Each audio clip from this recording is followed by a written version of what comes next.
Alrighty, folks, thank you again for joining us on another episode of the Fastcast.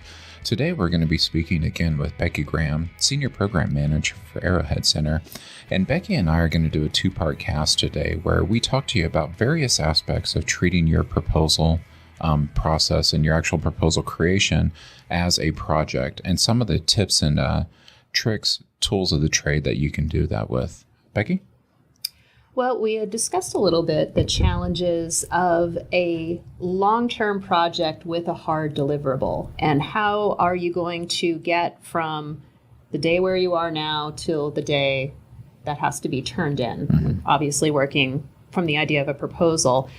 And there are a lot of different methods for tackling that. What I'm going to talk about today is a reverse calendar, which is exactly what it sounds like. So you have this date that you've identified in the future, by which time you have to have this thing in hand, in this case, a proposal. You have your major deliverable identified, that is the proposal. You have a finish date, and the first mistake that we're going to recommend you avoid, don't make the due date your delivery date. Definitely. I think we had discussed a little off camera. What did you say? At least a week?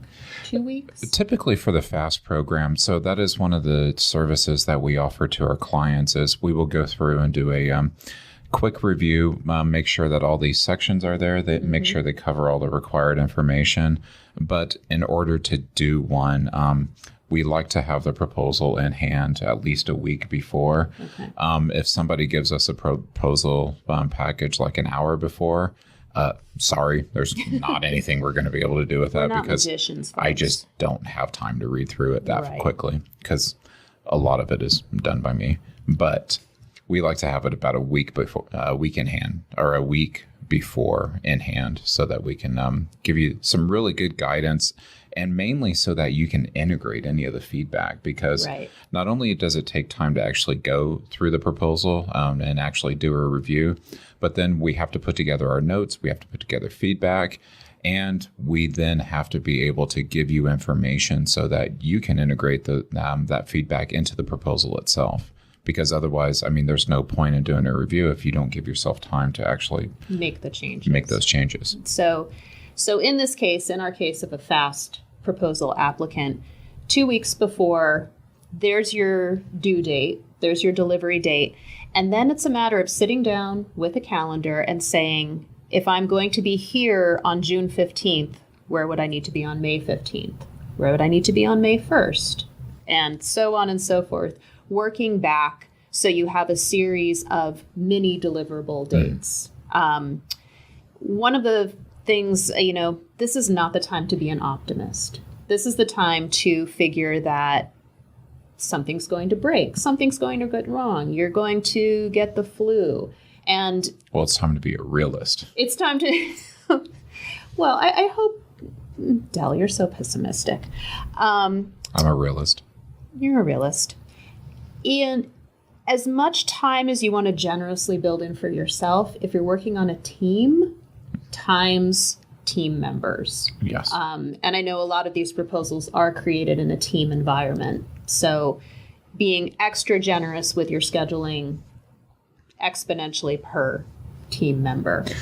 Really, that's actually a really great point. And one of the things that people need to be aware of, particularly when they're doing a calendar like that and when they're thinking about their team members, is that there are a lot of great collaborative platforms out there. Google has free stuff, Microsoft OneDrive, if you have Microsoft Office or the suite, any of those collaborative creation kind of portals. Make sure that everybody is working in that when they're actually creating documentation, and make sure that all of that is shared. Because again, as Becki just said, stuff happens. People get sick, they're not available, things happen. And you don't want to not be able to submit a proposal because somebody's in the hospital and you can't access the files that they were working on. Because at that point, you've torpedoed your entire project. And as we have kind of harped on many times in the past, if you don't follow everything to the T and have everything that is required in the guidelines, your proposal gets returned without review. And that phrase is exactly as it sounds.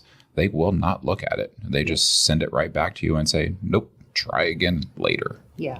So, and speaking to that general theme, even if you have multiple team members, people working on different tasks, one schedule.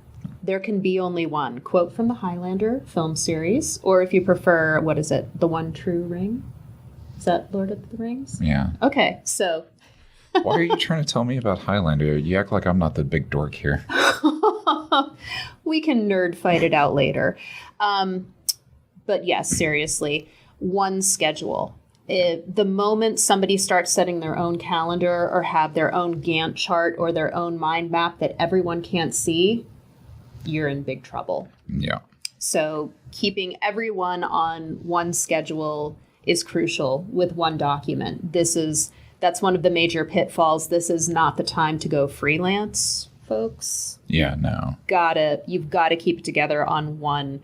And even as a single, if you're working this as a sole operator, don't allow yourself multiple documents of schedules or you will end up in trouble. Yeah. I think the last thing that I was going to cover were just some general tips for staying on track. And one of the first things is keeping the schedule visible. Have it there haunting you as you are perhaps binge watching Netflix or checking out, as you probably all will be now, the Highlander film series. Highly recommended. But some of them. We're going to have to do the Highlander ranking. That'll be a whole other fast cast. But no, keep what needs to be done visible. Maybe that's a reminder that's popping up for you.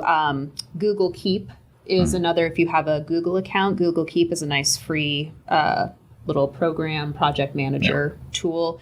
Maybe it's a sticky note. Maybe it's an alarm on your phone. Whatever is going to keep that in your field of vision and in your mind's field of vision. Another thing, and this is interesting because Dell and I are very different on this. Know your productivity peaks. I'm a morning person. That 5 a.m. is beautiful for me. It's when I'm at my best. I'm bright-eyed, bushy-tailed, ready to go. Some weirdos are night people. There's only a couple hours difference. Just because I'm best at 1 a.m. doesn't mean anything. But knowing when you're best and working during that time as much as you can is crucial. It's a time saver. Same thing for workspace. One of the beauties of the Wi-Fi world is you can pretty much work from anywhere.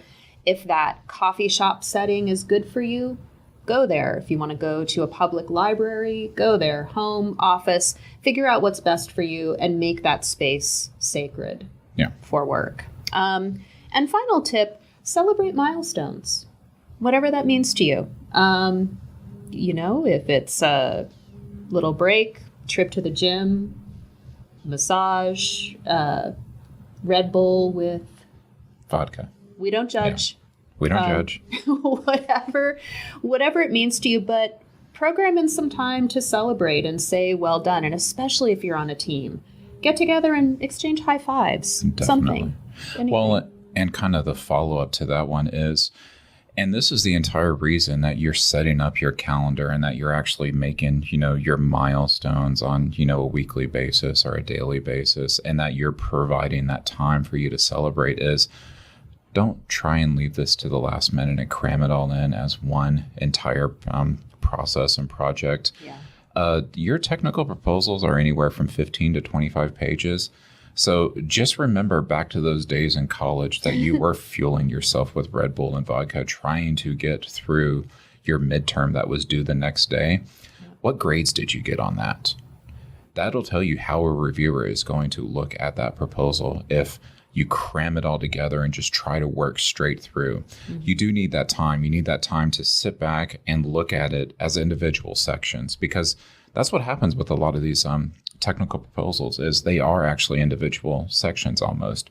You have things like your technical objectives that go into your work plan, but then your facilities and equipment where you're describing what's available to you, how it's available to you, and what manner it's available to you, and why it's important to the success of your phase 1 or phase 2, whichever one you're going for at this point. But those are completely separated sections that you can kind of, parse out and look at and go, okay, well, I can work through this. This is an easy thing for me to work through. It knocks out a section. I've managed to actually make progress. I've done something, and it's only going to take me an hour rather than, oh God, I got 4 hours before this thing is due. Let me try and do all of this now. Because people aren't Superman, although a lot of people think that they are. And you are not. Are we going to do DC versus Marvel universes also? Oh, you don't want to do that. That is a big argument right there. But people overestimate their abilities, and they think that, okay, well, I work great under a deadline. And I'm so good under pressure. You don't. No. Particularly when it comes to, these are outside reviewers looking at your proposal. You become too wordy. You start to actually make big grammar mistakes that make your sentences kind of unintelligible.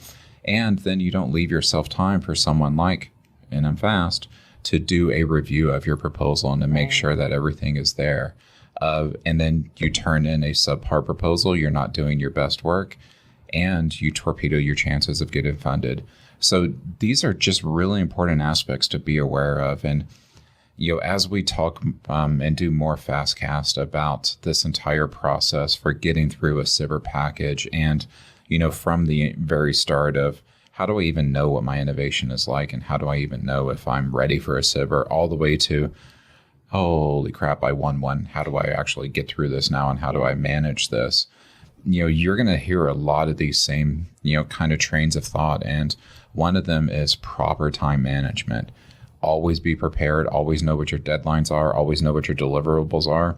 Because here's the thing, your entire process here that we've described for getting your proposal together, if you manage to win your SIBR and you actually get an award, this is going to be the same thing you're going to do for your period of performance. You're going to have to give yourself milestones based on your deliverables to the funding agency, based on your work plan, based on your technical objectives that have to be accomplished within your phase 1 or phase 2, based on, your outreach activities. Who are your subcontractors? What information do you need from them to keep this project moving? These are the same things you're going to do time and time and time and time and time again. Proposal's just a warm-up. Yep. So part 2? Part 2 will actually be back after a short break. I would say a commercial break, but no AdWords, so we don't. Sponsors. Yeah, no sponsors yet. If anyone wants to talk to us about a sponsorship, give me a ring. But we'll actually be back with a part 2 of this, and we'll take a look at managing your proposal package itself as a project, because there's a lot of project management aspects that map directly into your proposal creation and map directly into getting your deliverable and getting your report out the door. So stay tuned. We'll be right back.